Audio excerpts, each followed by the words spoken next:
Hi friends, how are you? I hope that you all are fine. Today, in this video, I am going to share with you about three important things, or I will discuss with you about three important issues. What are the three important issues? Number one, what are the countries where the US attacked in the new millennium? Number one. Number two, I would say, why does the USA try to destabilize, distract, and disturb the countries in the world? Next, I would say that what are the places the USA broke international norms of war or violated Geneva Convention norms. Okay, so my first question is, or the first issue is, what are the countries where the US attacked in the new millennium? Let me tell you one by one, right? So in the new millennium, that is in the 21st century, the United States military has launched direct invasions, airstrikes, and raids in at least 10 countries, including Afghanistan, Iraq, and Yemen. So, United States of America is the only country who has attacked on at least 10 countries. Whereas, can you tell other countries, name of other countries? Germany, Russia, China, India? No. None of the countries, other nuclear powerful countries have never attacked any other country. Okay, maybe one or two there were some skirmishes, or there were some little problems, but ultimately none other than the United States of America initiated war against other countries, other 10 countries at least. Number one, major wars and invasions made by the United States of America. Number one, Afghanistan. That Afghanistan was invaded in 2021 by the United States after the September 11 attacks, starting a 2-decade war against al-Qaeda and the Taliban. So the war longed for 2 decades. 2 decades, can you just imagine? 2 decades war initiated by the United States of America. Next, I'll say Iraq, invaded in 2003 by a US-led coalition that overthrew the government of President Saddam Hussein, with periodic counter-ISIS strikes continuing into later years. Then countries targeted by airstrikes, drones, or raids. Let me tell you the names.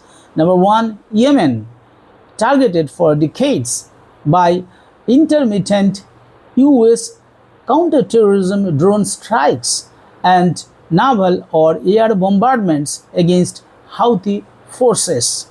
Number two, Somalia, frequently hit by US airstrikes and special operations raids targeted military groups like al-Shabaab. Then Syria, United States of America bombed extremely extensively as part of military operations against the Islamic State ISIS and regional armed groups. Next, Libya, subjected to major international strikes in 2011 during the ouster of Muammar Gaddafi, as well as subsequent counterterrorism drone strikes.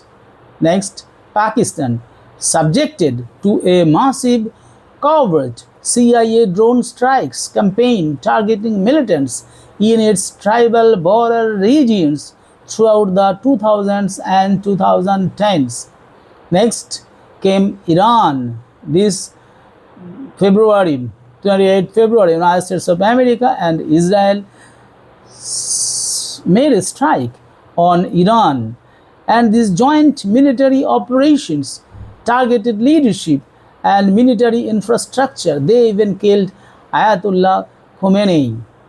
Then say Venezuelan president and his wife have been picked up or have been arrested at night in their living room or maybe in their bedroom. So you just imagine what wrong did the United States of America did with Venezuelan president and Mrs. President. And so invoking airstrikes and special operation raids in Venezuela. Next, Nigeria. Nigeria was struck by targeted US military operations. So these are the countries where United States of America intervened or targeted airstrikes, drones, or raids. Right? Next, I would say, why does the USA try to destabilize, destruct, or disturb the countries in the world? You see, the United States of America engages in foreign resource competition to rescue national security, maintain economic dominance, and counter rival powers like China. Critics and international observers argue that this pursuit often leads to political instability, economic pressure, or military interventions in resource-rich nations. National security and technology. What are the main points? Why does the United States of America attack, sometimes disturb, sometimes try to demolish the countries? The large reasons behind these are mainly defense nets, modern military hardware, fighter jets, and communication systems rely heavily on critical minerals and rare earth elements. Number one. Number two, supply vulnerability. The United States of America imports a vast majority of its essential raw materials, making its industrial base vulnerable to overseas supply cutoffs. Next, rival dominance.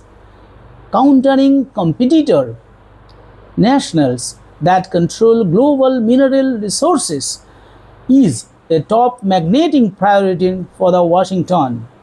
Then I would say that economic and geopolitical control is also another reason behind United States of America's disturbing desire on the other countries. Market power, ensuring steady access to materials like lithium, cobalt, and nickel protects multi-trillion-dollar domestic tech and green energy sectors. Next, strategic influence. Investigations and diplomatic pressures are often deployed to prevent rival superpowers from gaining exclusive monopolies over foreign earth wealth.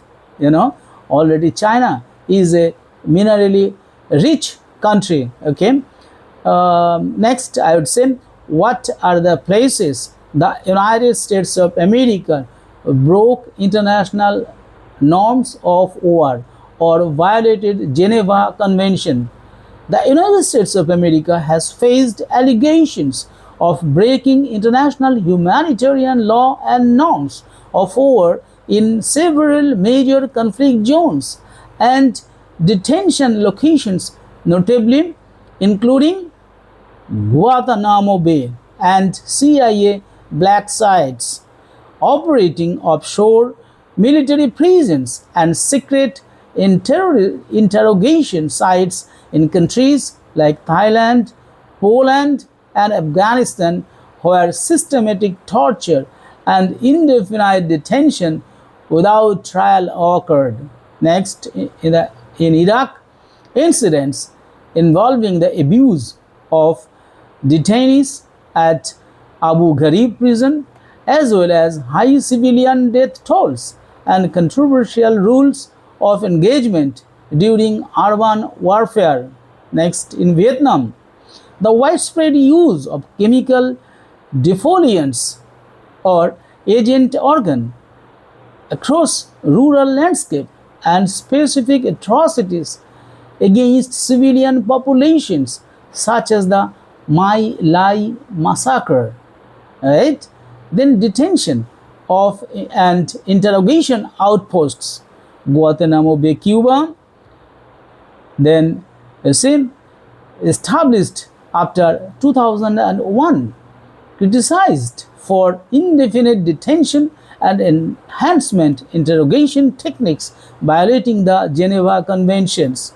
Next, secret black site global facilities managed by the CIA in multiple foreign countries used for extraordinary rendition and waterboarding. Next, Bagaram Air Base, Afghanistan, site of detainee abuse and civilian mistreatment during the war in Afghanistan.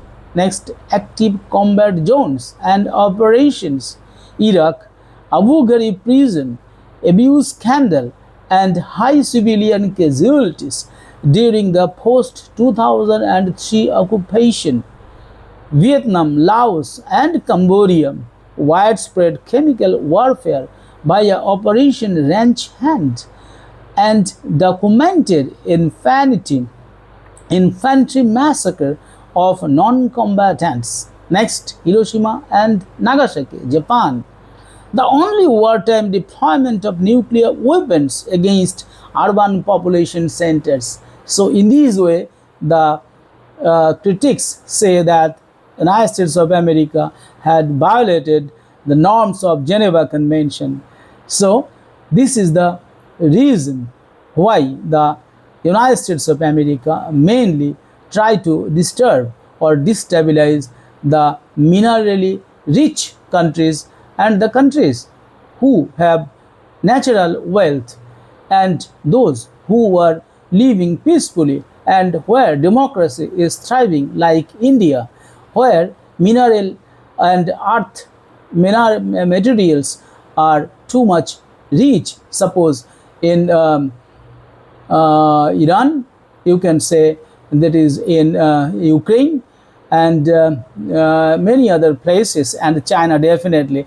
But United States of America can't do anything to China because China is also a very powerful country and it is trailing behind it in economy, in military, and infrastructure, electronically, and from all other sides. That is why the United States of America, though impose sometimes taxes and tariffs on Chinese and Russian goods, but the United States of America is afraid to attack or do any direct harm to Soviet Russia or China and in India. India being a, though it is now fifth largest economy, still its economy, the total strength of its economy, its GDP, its military strength is definitely very, very low in comparison to United States of America and China. So considering this, United States of America often try to disturb and often try to destabilize the peace and internal security of India. So these are the reasons mainly why the United States of America disturb the countries who are trying to thrive, who are growing faster, who are having mineral wealth or earth minerals. So these are the reasons. So I would say that if the United States of America continues to do so, definitely the country as a whole, India is angry with the United States of America, though it is not saying explicitly. Similarly, Russia is not satisfied, China is not satisfied, Canada is not satisfied, even other countries are also, even the European Union is also not satisfied with the works and activities of the present President of the United States of America. The war in Iran, US's involvement and attack on Iran has created tension, has created price rise not only in United States of America, it has created tension and price rise across the globe.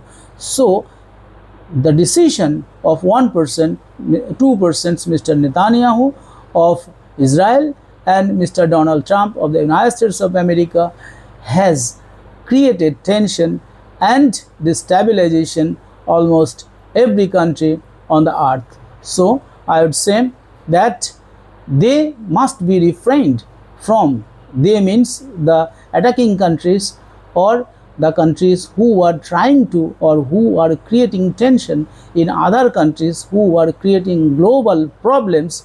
They must be refrained, otherwise the people, those who are now not powerful or maybe not equal to your power, once they will, when they will acquire the strength with you or like you, or when some people or some countries like BRICS, when they will be united militarily and economically, then the strength or then the position of the United States of America might not be same as it is today. With these cautions or with these words, I would like to close my video here. Thank you. Thank you very much.